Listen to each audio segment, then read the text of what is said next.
Korea special forces के दो agents Magnolia और चोल संग एक होटल में घुस गए जो दुश्मन एजेंट्स से भरा हुआ था। उन दोनों ने वहां से कुछ जरूरी जानकारी चुराने का प्लान बनाया। चोल संग इस बात का ध्यान रख रहा था कि कहीं कोई आ न जाए, जबकि मैग्नोलिया कमरे में कुछ ढूंढ रही थी। तभी उसके पापा का फोन आ गया। पापा ने कहा कि तुरंत वहां से निकल जाओ, कुछ लोग तुम्हारे पीछे आ गए हैं, किसी पर भरोसा मत करना। लेकिन इससे पहले उसके पिता बात पूरी कर पाते किसी ने पीछे से आकर उन्हें गोली मार दी। उधर चोल संग ने सारे दुश्मनों को खत्म कर दिया और मैग्नोलिया को ढूंढने वापस आ गया। मैग्नोलिया ने जैसे ही उसे देखा, उसे अपने पापा की बात याद आ गई और उसने चोल संग पर गोली चला दी, जिसके बाद वो खिड़की से भाग गई। इस घटना को लगभग 11 साल बीत चुके हैं। इसके बाद हम साउथ कोरिया में मी यंग नाम की लड़की को देखते हैं, जिसने सुबह जल्दी उठकर ट्विस्टेड डोनट्स नाम की अपनी दुकान खोली। सभी चीजें बड़ी जल्दी जल्दी बिक गई, इसीलिए वो टाइम से अपने पति सियोक के पास पहुंच गई। सियोक अपनी कंप्यूटर ठीक करने की दुकान चला रहा था और साथ ही बहुत सारा जूस पी रहा है, क्योंकि जूस के ढक्कन में कुछ न कुछ प्राइज निकलने वाला था।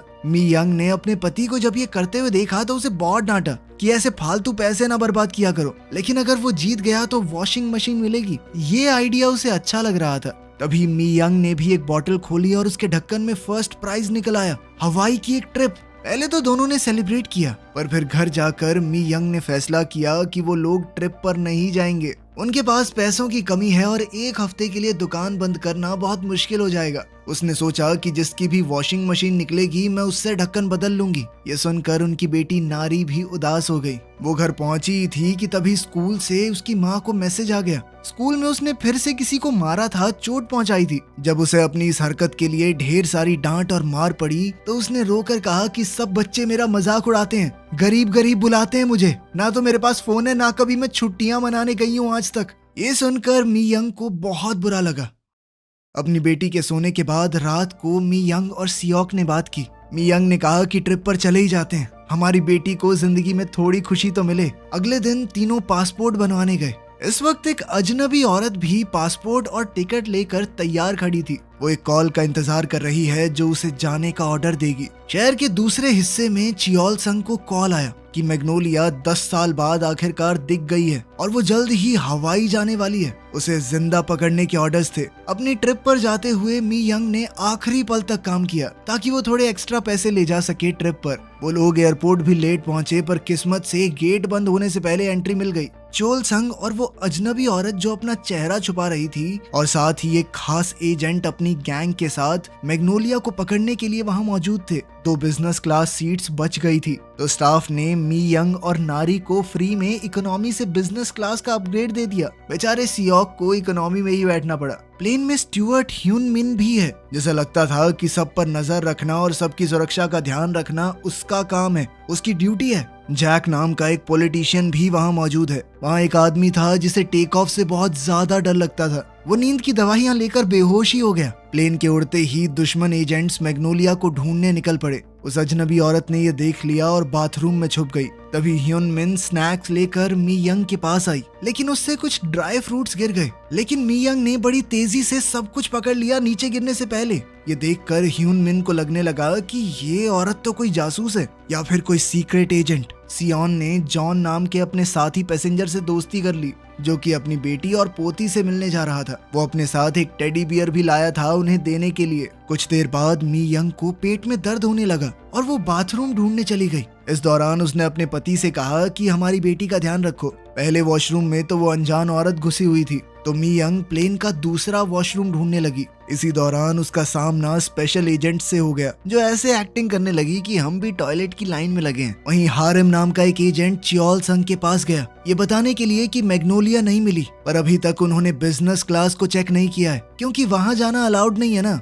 चियोल संग ने फैसला किया कि अब और इंतजार नहीं करना चाहिए और उन्हें जल्द से जल्द ऑपरेशन शुरू करना होगा। ह्यून मिन ने ये बात सुन ली और अपनी साथी एयर होस्टेस को बताने गया कि कुछ गड़बड़ होने वाली है प्लेन में, लेकिन एयर होस्टेस ने उसकी बात नहीं सुनी, क्योंकि वो हमेशा ही ऐसे करता रहता है। उसे ऐसा लगता है कि हर एक बंदा एक जासूस है।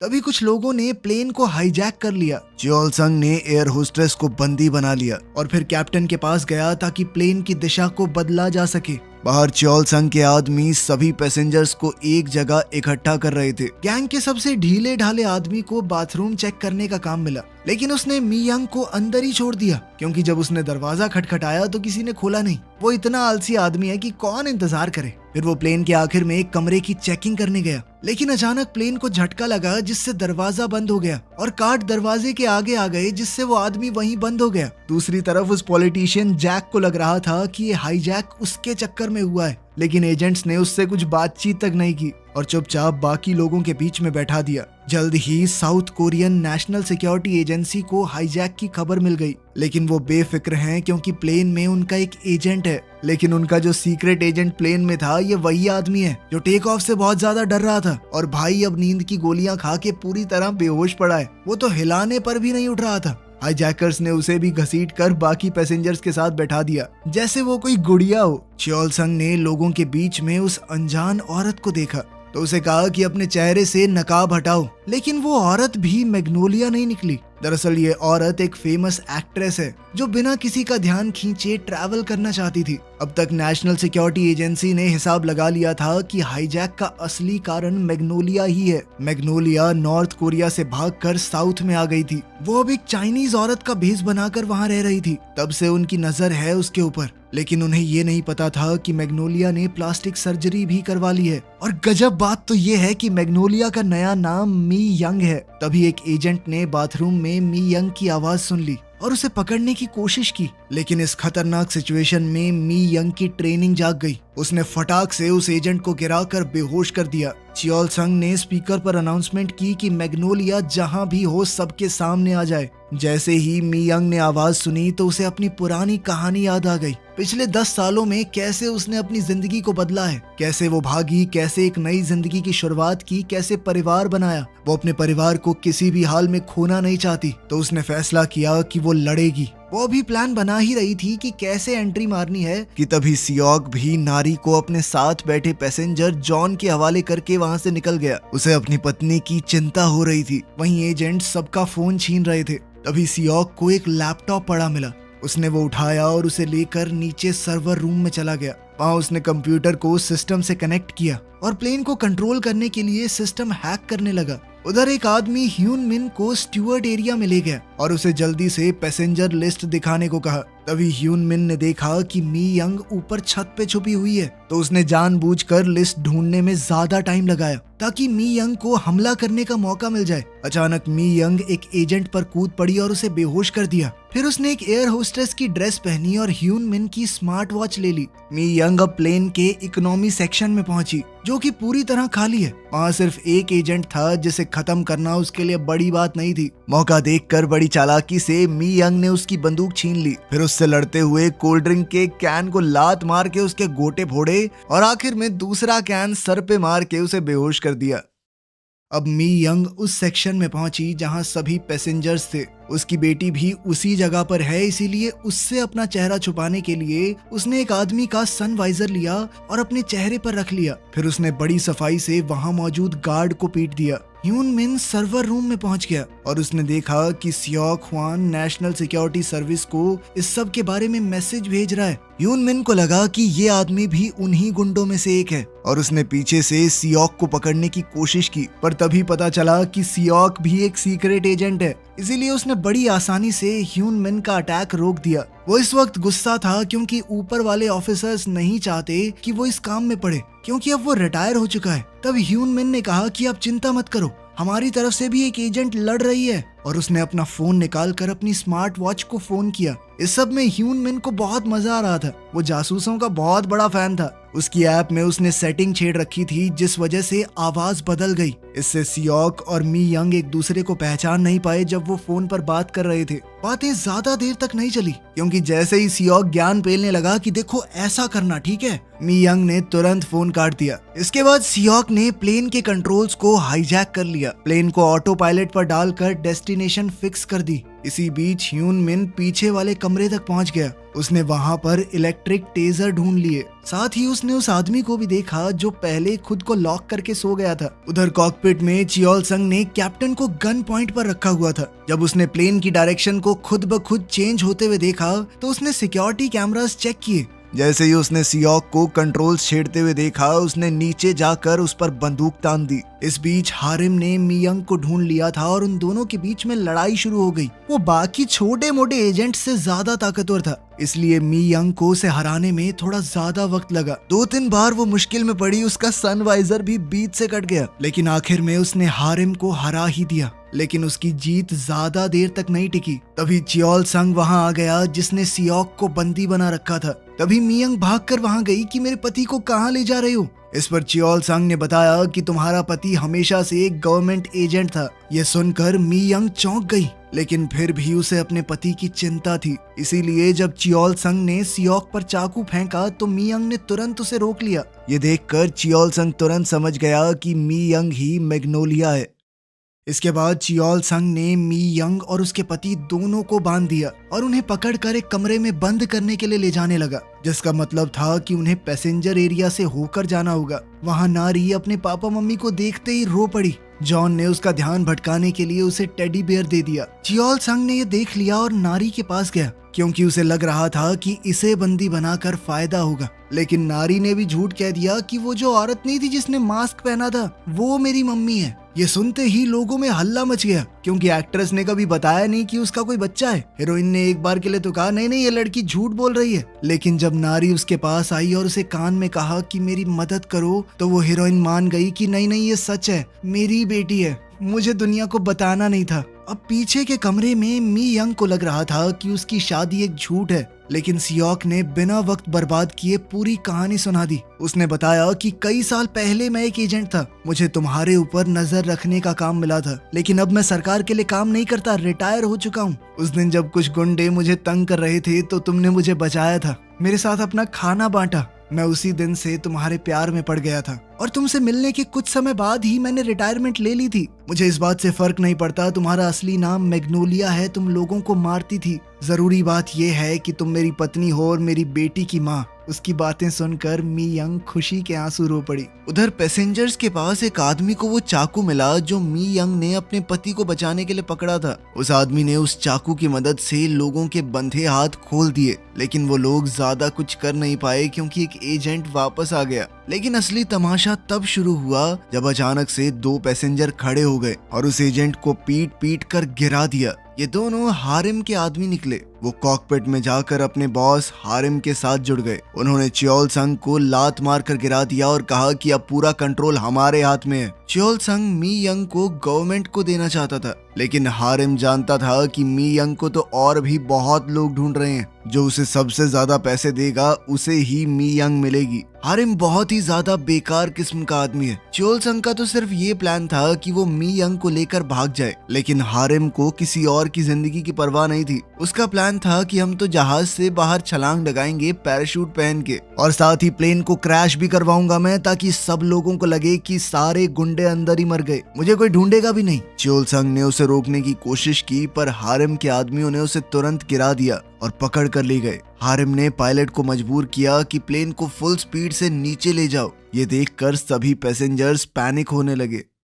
चियोल संग को पीछे के कमरे में ले जाया गया जहां मियंग और सियोक को बांधा गया था। मियंग ने मौका देखकर चियोल संग से पूछा कि तुम क्या चाहते हो। इस पर चियोल संग ने अपना मिशन बता दिया। दरअसल नॉर्थ कोरिया की सरकार चाहती है कि वो मियंग को वापस ले आए, क्योंकि एक ग्रुप है जो कि मियंग के पिता के बनाए हुए न्यूक्लियर वेपन्स वाली तिजोरी खोलना चाहता है। वो तिजोरी सिर्फ और सिर्फ मियंग की आंख से खुल सकती है। मियंग को उस पर यकीन नहीं हुआ, क्योंकि 10 साल पहले चियोल संग ने भी उस पर गोली चलाने की कोशिश की थी, लेकिन चियोल संग ने कहा यह सब झूठ है, गोली तुमने चलाई थी मेरे ऊपर, मैं तब भी तुम्हारी ही तरफ था, तुम्हें ही बचाने आ रहा था मैं। उनकी बातचीत यहीं रुक गई जब ह्यून मिन सीलिंग शाफ्ट से नीचे कूदकर कमरे में आया। उसने सबको आजाद कर दिया और फिर सब अपना अपना काम करने वापस गए। सियोक जल्दी से सर्वर रूम में भाग गया ताकि ऑटो पायलट को वापस से कंट्रोल करके प्लेन को गिरने से रोक सके। ह्यून मिन ने प्लेन की सारी लाइट्स बंद कर दी। अब मौका देखकर मी यंग और च्योल सांग पैसेंजर एरिया में गए ताकि हारेम के लोगों से लड़ सके। जल्द ही उनके बीच जबरदस्त लड़ाई छिड़ गई। कभी एक जीतने लगता तो कभी दूसरा। जब भी वो गुंडे जीतने लगते तो पैसेंजर्स मी यंग और च्योल सांग की मदद कर देते। किसी ने उन्हें बॉटल से मारा, किसी ने सीट का हिस्सा उठाकर। सब लोगों की मदद से मी यंग और च्योल सांग ने हारेम के आदमियों को हरा दिया और जल्द ही हारेम को भी पकड़ लिया। लेकिन परेशानी अभी खत्म नहीं हुई थी। सियोक के साथ बैठा वो पैसेंजर जॉन, जिसने नारी को टेडी बियर दिया था, उसने अचानक से नारी को बंदी बना लिया और अगले ही पल च्योल सांग को गोली मार दी। अब उसने बताया कि वही वो आदमी है जिसने मी यंग के पिता को मारा था और अगर मी यंग उसके साथ नहीं आई तो वो नारी को भी मार देगा। सियोक ने मौका देखकर टेजर से जॉन को मारने की कोशिश की, लेकिन टेजर ने काम नहीं किया, जिसके बाद जॉन ने उसे भी गोली मार दी। इसके बाद जॉन ने बताया कि इस टेडी बियर के अंदर बम है। अगर किसी ने चालाकी करने की कोशिश की ना, एक बटन दबाऊंगा, लड़की भी उड़ेगी और हम सब भी। मी यंग के पास अब कोई रास्ता तो बचा नहीं था, इसीलिए उसने जॉन की बात मान ली। उसने नारी को गले लगा के अलविदा कहा और पैराशूट पहन लिया। जॉन ने प्लेन का दरवाजा खोला, पर मी यंग ने नारी को एक सिग्नल दिया। उसने गले लगते हुए नारी के कान में कुछ कहा था। सिग्नल मिलते ही नारी ने वो टेडी बियर अपनी माँ की तरफ फेंका। मी यंग जानती थी कि ये लालची आदमी उसे नहीं मारेगा, क्योंकि उसी की आंख से वो तिजोरी खुल सकती है। उसने जल्दी से टेडी बियर बाहर फेंका और साथ ही जॉन को भी धक्का दे दिया। वो टेडी बियर हवा में फटा और जॉन उसके ब्लास्ट का शिकार हो गया।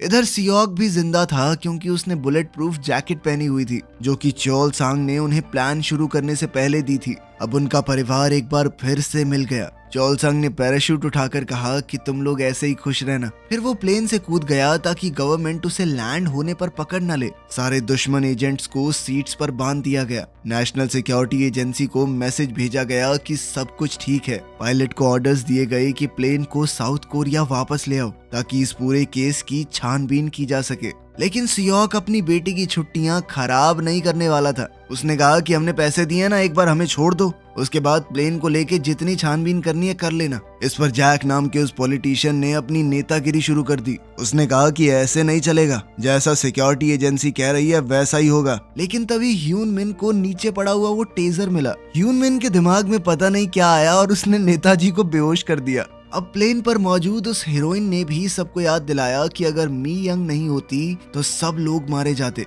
कैप्टन ने भी उनकी बात मान ली और मी यंग की इच्छा पूरी करने के लिए प्लेन को हवाई की तरफ मोड़ दिया। गवर्नमेंट को कह दिया गया कि हवाई पास है, हमारे पास फ्यूल थोड़ा कम है। हवाई पहुंचने के बाद परिवार बीच पर मजे करने लगा। सियोक ने मी यंग को एक अंगूठी दी ताकि वो दोबारा शादी कर सकें। उसने ये भी बताया कि वो पिछले 10 साल से पैसे जोड़ रहा है और जो मैं वो लॉटरी वाला ढक्कन लेके आया था ना, वो मैंने ही नकली बनाया था ताकि हम घूमने आ जाएं। ये सुनते ही मी यंग गुस्से में उसके पीछे दौड़ी कि इतने पैसे खर्च क्यों कर दिए कुत्ते। जबकि नारी आराम से बीच पर धूप सेक रही थी। प्लेन में अब सिर्फ एक आदमी बचा था। ये वही था जो पहले गोलियां खाकर सो गया था। भाई अब जागा और उसने अपने फोन में देखा कि 100 से ज्यादा मिस कॉल्स थी। कुछ दिनों बाद टीवी कैमरास के साथ कुछ रिपोर्टर्स मी यंग की दुकान पर आए। प्लेन को बचाने के लिए उन्हें फ्री डिज्नीलैंड की ट्रिप दी गई थी। ये सुनकर नारी तो बहुत खुश हो गई, पर मी यंग और सियोक घबरा गए, क्योंकि प्लेन में चढ़ने से अब उन दोनों को डर लगने लगा था।